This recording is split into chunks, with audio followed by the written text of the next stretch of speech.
Video of the 2015 arson fire shows Fresno Fire Captain Pete Dern falling into an inferno. The video went viral. He survived with massive burns. Julia Harper was eventually convicted of setting the blaze. She's now in state prison serving a 9-year sentence.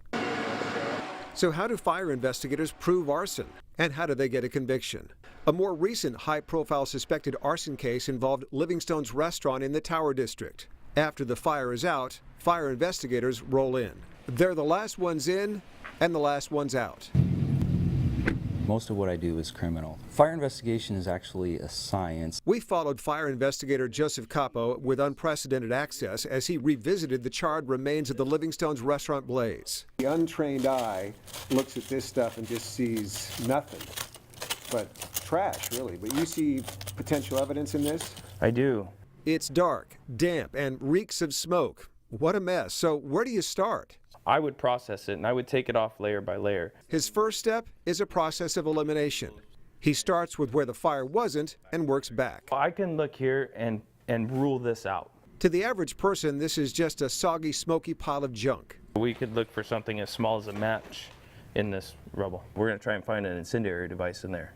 But to fire investigators, this junk is evidence. You do have that detective in you, but still a firefighter at heart. They noticed little things. This is charring, and then there's the depth of char. It's a puzzle waiting to be reconstructed. I have a door, I have a fan, I have glass, I have a table, and I can start building that scene back together. He slowly starts to narrow his focus. He looks for subtle things like how intense the heat was, the depth of char, and the side that it's on, the direction the fire came from. And at a certain point, he says the fire starts to talk to him. It wants to tell you its story.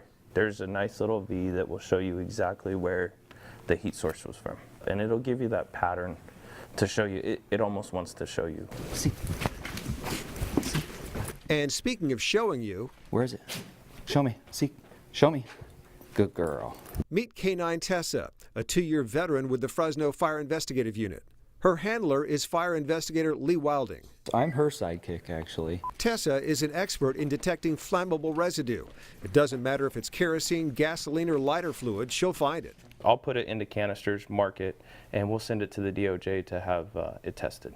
Investigator Wilding demonstrated her keen sense of smell for us. With Tessa out of the room, he dropped one tiny drop of gasoline on the already cleared crime scene inside the Livingstone's restaurant. Are we ready to work, Tessa? Ready to work? All right, let's go. See. Notice her tail is wagging? For Tessa, this is fun. See. See. Remarkably, within seconds, she's discovered that one tiny drop of gasoline. She's way better than a hydrocarbon detector that's usually used for the same purpose. The K9 is way more reliable. Show me. Good girl. Tessa nods her head emphatically, rapidly, as if to point to the source of the ignitable fluid. Good girl. She's rewarded with a treat. This is just a drill, but normally investigators would collect the evidence in the ashes. That she helps us identify evidence that we can use to prosecute people. Prosecution that's sometimes simplified because some physical evidence is hard to explain away in the courtroom. It's pretty damning to find gasoline in somebody's living room. Just the same, convicting a suspected arsonist takes time. It requires discipline, diligence, patience. Fresno Deputy Fire Marshal Don McAlpine has investigated almost 7,000 fires. Every fire is investigated. He says fires are usually either accidental, natural, or criminal. And if it's the latter, if it is criminal, our staff are all full peace officers. We handle it from ignition to conviction. McAlpine says nationwide clearance rates for arson cases are low, about 3 to 4%, but Fresno's rate is more like 30 to 40%. Which is very high on a national standard. Investigators hope to soon add the Livingstone's fire to their success rate with the recent announcement that it was identified professionally as an arson crime. 33-year-old Justin Silva was arrested on suspicion of burglary and arson. He was taken into custody without incident. Where is it? Show me. Good girl. In the Livingstone's fire, investigators used everything from nearby surveillance video to witness testimony and even physical evidence from Tessa to make the arrest. See. As a K9, Tessa's task is narrow, specific. She's pointing where it is. That's her job, yeah. That's exactly what she's doing.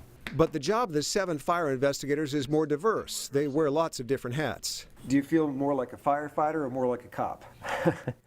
So I'm a firefighter at heart. I truly am. A firefighter who listens to the story that's left behind by the fire. It gives you its story as it comes down. Is this pretty gratifying for you to solve crimes? It is. It very much so. And again, 33-year-old Justin Silva was rearrested today near Lemoore, and we want to thank the Fresno Fire Department for giving us that unprecedented access. They're a tight-knit group of firefighters who handle hundreds of cases every year.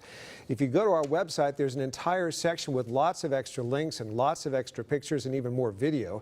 You can look for our series Evidence in the Ashes on our website. Just go to yourcentralvalley.com. Great group.